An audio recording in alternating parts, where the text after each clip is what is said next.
नाशिक, धुळे वगैरे या भागात करू शकू आणि तिसरा जो आहे तो नागपूर, वर्धा, अमरावती या भागामध्ये आपण करू शकू. तर अशा प्रकारे तिन्ही ठिकाणी तो कसा होऊ शकेल याचा एक रोड मॅप आणि त्या संदर्भातलं एक संपूर्ण त्याचा अभ्यास केलेलं बुकलेट हे मी माननीय प्रधानमंत्री महोदयांना दिलेलं आहे. त्याच्यावरही त्यांनी सकारात्मक अशा प्रकारची भूमिका घेतलेली आहे. या संदर्भात यापूर्वीच आम्ही सांगितलेलं आहे की कर्जमाफीच्या संदर्भात आम्ही आमचं घोषणापत्र आहे त्या घोषणापत्रामध्ये हे आश्वासन दिलेलं आहे. त्यामुळे त्या आश्वासनाची पूर्तता आम्ही निश्चितपणे करणार आहोत. माननीय प्रधानमंत्री महोदयांना एक निवेदन मी दिलेलं आहे माझ्या वतीनं आणि आमच्या दोन्ही उपमुख्यमंत्र्यांच्या सहीने हे निवेदन आम्ही त्यांना दिलेलं आहे आणि त्यांना एकूण महाराष्ट्रातल्या पूर परिस्थितीची सगळी कल्पना मी दिली.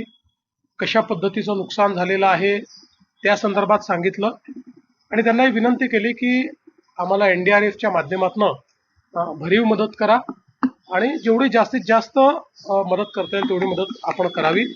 त्यांनी देखील त्याला सकारात्मकता दाखवलेली आहे आणि त्यांनी सांगितलंय की लवकरात लवकर तुमचा प्रस्ताव येऊ द्या.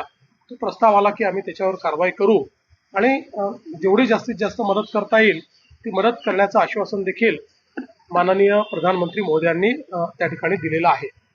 या व्यतिरिक्त माननीय प्रधानमंत्री महोदयांकडे महाराष्ट्र डिफेन्स कॉरिडॉरच्या संदर्भातही एक प्रेझेंटेशन मी केलेलं आहे ज्याच्यामध्ये मी त्यांना लक्षात आणून दिलं की एक डिफेन्स मॅन्युफॅक्चरिंगची मोठी इकोसिस्टीम महाराष्ट्रात तयार होते ज्याच्याने डिफेन्स मॅन्युफॅक्चरिंगला बूस्ट मिळेल, ज्याच्यामुळे अर्थव्यवस्थेला फायदा होईल आणि ज्यातनं मोठ्या प्रमाणात रोजगार निर्मिती होईल आणि 3 ठिकाणी हा कॉरिडॉर आपल्याला करता येईल हे आपण त्या ठिकाणी दाखवलेलं आहे.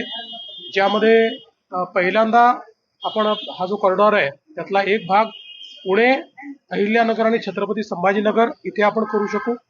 दुसरा भाग जो कॉरिडॉरचा आहे तो आपण नाशिक, धुळे वगैरे या भागात करू शकू आणि तिसरा जो आहे तो नागपूर, वर्धा, अमरावती या भागामध्ये आपण करू शकू. तर अशा प्रकारे तिन्ही ठिकाणी तो कसा होऊ शकेल याचा एक रोड मॅप आणि त्या संदर्भातलं एक संपूर्ण त्याचा अभ्यास केलेलं बुकलेट हे मी माननीय प्रधानमंत्री महोदयांना दिलेलं आहे. त्याच्यावरही त्यांनी सकारात्मक अशा प्रकारची भूमिका घेतलेली आहे. या व्यतिरिक्त गडचिरोलीमध्ये त्या ठिकाणी आपण अशी मागणी केली आहे की आपलं जे गडचिरोली कॉर्पोरेशन आहे मायनिंग कॉर्पोरेशन त्याला माइन्स देऊन आणि त्यातनं आपण जर मायनिंग डेव्हलपमेंट योग्य प्रकारे केलं तर त्याचा एक रोडमॅप मी मांडलेला आहे की आपण देशातलं सगळ्यात स्वस्त स्टील तयार करू शकतो आणि चायनापेक्षा देखील कमी रेटमध्ये आपण स्टील तयार करू शकतो आणि यासोबत ग्रीन स्टील तयार करण्याच्या संदर्भातला एक रोडमॅप हा देखील मी त्यांच्यासमोर ठेवलेला आहे आणि मला असं वाटतं की त्यालाही त्यांनी अतिशय सकारात्मकतेनं तो सगळा विषय घेतलेला आहे.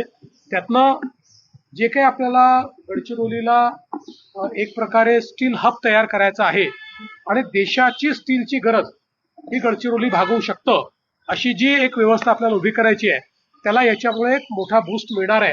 या व्यतिरिक्त अजून काही लहान मोठे विषय होते की ज्याच्यावर मी त्यांना ब्रीफिंग केलेलं आहे.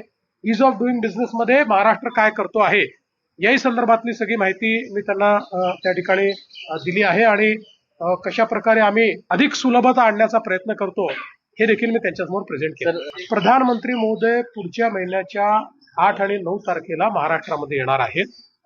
पूर परिस्थितीच्या संदर्भात आत्ता तरी अशा प्रकारचा दौरा नाही. एक फार मोठं इंटरनॅशनल फिनटेक फेस्टिवल होत आहे. या फिनटेक फेस्टिवलमध्ये जगभरातले जे फिनटेक मधले लोक आहेत ते येणार आहेत आणि त्यामध्ये आपल्या देशाचे माननीय प्रधानमंत्री आणि ब्रिटनचे प्रधानमंत्री असे दोघेही येत आहेत. महाराष्ट्र आता हळूहळू फिनटेकची राजधानी बनायला लागलेला आहे. सर्वात जास्त फिनटेक मधलं इन्व्हेस्टमेंट हे महाराष्ट्रात येत आहे.